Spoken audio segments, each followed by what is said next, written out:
Erga marichi jalqabee reefu guyyaa sadiidha. Qaamoleen lamaan guyyoota sadan darban kana waa'ee maalii haasaa akka jiran wanti beekamu jira.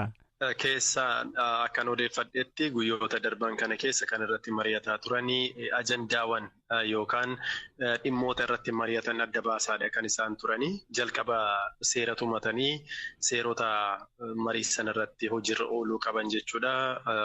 Odeeffannoo baasuu yookaan kennuu dhiisuu wajjiniitiinis wal qabatu ni jira.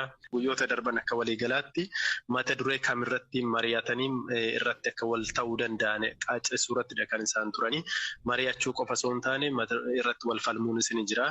Ajandaan marii ta'uu qaba ta'uu hin qabu kan jedhu irrattis wal falmiin akkasumas waliin dubbiin gaggeeffamaa akka turedha kaniin maddeen amanamoo irraa dhagahuu danda'e. As mariin kun itti fufee gaggeeffameera.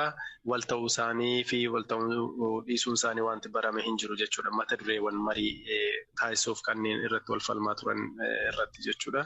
Mariin kun jalqaba ni gaggeeffama jedhamee kan karoorfamee ture haga xumura ji'a kanaatti ture. Garuu yeroo dabalataa gaafachuu akka danda'u maddeen amanamoon irraatii odeeffachuu danda'eera.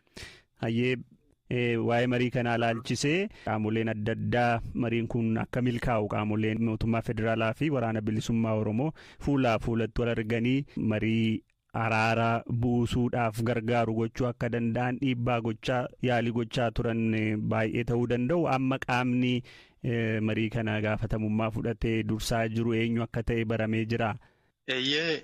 Akkuma kaastee Ameerikaa fi akkasumas biyyoonni Awurooppaa tokko tokko akka isaan karaa nagaa xumuraniif dhiibbaa gochaa turaniiru. Mariin kun erga jalqabees yookaan waliin taa'uuf erga walii galanis akka deeggarsa gochaa jiran odeeffadheen jira Ameerikaa mayyuu dabalatee jechuudha.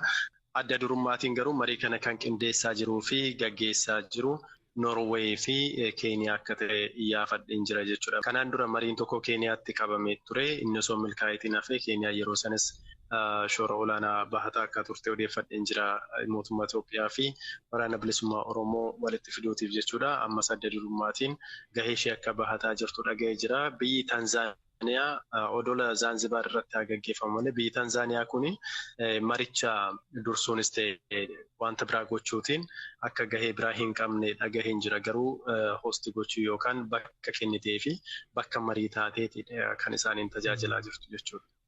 Amma dura ajajaa waraanaa bilisummaa Oromoo ka ta'e Kumsaa Dirribaa yookaan Jaalmarroo BBC wajjin gaaffiif deebii taasiseen Keeniyaatti mariin inni jalqabaa fuulaa fuulatti hooggantootni yookaan bakka buutotni irratti wal argu jedhame Keeniyaatti akka turee fi sunituu milkaa'een akka hafe ibsee ture. Akkamittiin mariin inni lammataa kun gara Taanzaaniyaa malee bakka buutotni achitti argamuu danda'an? Tole odeeffannoon qabu Tanzaaniyaan marii kana ni keessummeessiti garuu jaarsummaatiin keessa hin jirtu. Qaamoleen marii kana dursa yookaan qindeessaa turanii qaamolee lamaaniif filannoo dhiyeessanii jiru.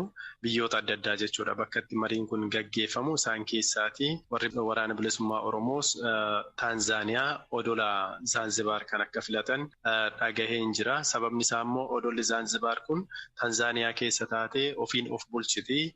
Dabalataatiin odola nagaa qabeettii taate tasgabbii guddaa qabdu akka taatedha kan hin dhagahee. Tokko gama nageenyaatiin inni lammaffaan immoo hidhata siyaasaa yookaan loogii gama mootummaattis gama hidhattootaattis looguu kan hin dandeenye hidhata qaama kamiyyuu kan hin qabne akka taatedha kan hin dhagahe jechuudha. Filannoo sirriidha jedhamte akka fudhatamtedha kan hin dhagahe. Hayyee Zalaalam gara Taanzaaniyaa kan imaltan guyyaa kaleessaati. Tarii kaleessaa qabee haga har'aatti wanti taajjabde Zaanzibaar kanatti wanti taajjabde Taanzaaniyaattis yoo ta'e wanna marii araaraa kanaa waliin qabanne waan muraasa yoo nuti. Tole kaleessa gara galgala yeroo Zaanzibaar geenyu akka biyya kanaatti hojiin hin jiru ture ayyaana irra turanii ayyaanni kun immoo guyyaa tokkummaa yookaan Union Day jedhameeti kan kabajamu akka Tanzaaniyaa guutuutti jechuudha. Guyyaan kun waggaa 59ffaasaadha. Kan isaan kabajanii gaggeessitoonni lamaan maaliif walitti dhufnee biyya tokko hin taanu yaada jedhurraatiin waggaa 59 dura jechuudha. Tokko godhanii Tangaanikaa fi Zaanzibaar kanarraa walitti fidanii biyya Tanzaaniyaa jedhamtu kana moggaasuun pirezidaantii waliigalaa immoo Juuliyees Nyeerere godhanii akka filataniin dhagahe guyyaa kanatu kabajama jechuudha. Guyyaan kun Tanzaaniyaa keessattis ta'e Zaanzibaar keessattis akka malee akka kabajamuu fi guyyaa seena qabeessa akka ta'e namoota adda addaarraatis odeeffadheera. Guyyaan tokkummaa yeroo biyya kanatti kabajamaa jirutti qaamoleen lamaan mootummaan Itoophiyaa fi waraanni bilisummaa Oromoos garaagarummaa keenya yaadaan furraa gama jedhuutiin odola Zaanzibaar kan irratti marii gaggeessaa jiru jechuudha. Hayyee Zalaalam Taaddasa gabaasa nuun geesseef ulfaadhu nagaan ture. Nagaan ture Galaana. Asumaan odeessa.